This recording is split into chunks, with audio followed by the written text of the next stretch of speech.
Phone tapping కేసులో ప్రధాన నిందితుడు మాజీ డీఎస్పీ ప్రణీత్రావు అరెస్ట్ అయ్యారు. నిన్న రాత్రి సిరిసిల్లలో ప్రణీత్రావును పోలీసులు అదుపులోకి తీసుకున్నారు. ఆయన వద్ద ఉన్న సెల్ ఫోన్ సీజ్ చేశారు. నాంపల్లి కోర్టులో ప్రణీతుడు కోర్టులో హాజరుపరచనున్నారు.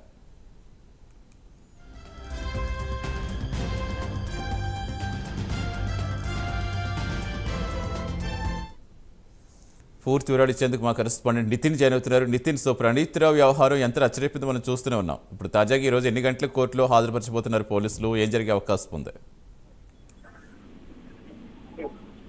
ఫోన్ ట్యాపింగ్ వ్యవహారానికి సంబంధించి ప్రణీత్రావు కీలక పాత్ర పోషించారు. ఇప్పటికీ పోలీసులు అయితే ప్రధానంగా నిర్ధారణ కట్టిన పరిస్థితి. దీనికి సంబంధించి ఇప్పటికీ ఆయన సస్పెన్షన్ ఉత్తర్వులు జారీ చేయడం జరిగింది. దాంతోపాటు ఏదైతే గత అర్ధరాత్రి అతనికి తన సొంత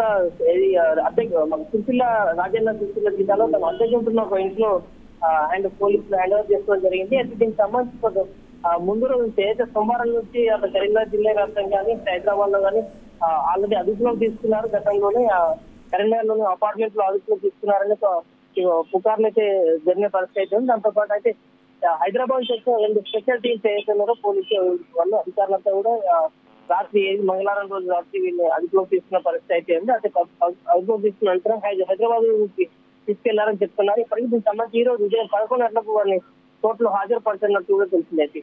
ప్రధానంగా వస్తుంటే ఏదైతే ఎస్పీ రమేష్ ఇచ్చిన ఫిర్యాదు మేరకు తనని అదుపులోకి తీసుకున్నారు. అంటే కీలకంగా ఏదైతే ఎన్నికల సమయంలో రేవంత్ రెడ్డితో పాటు మరికొందరు ఫోన్లు ట్యాప్ చేశాడంటే ఉద్దేశ ఆరోపణలపై హ్యాండ్ ఓవర్ చేసుకోవడానికి జరిగింది.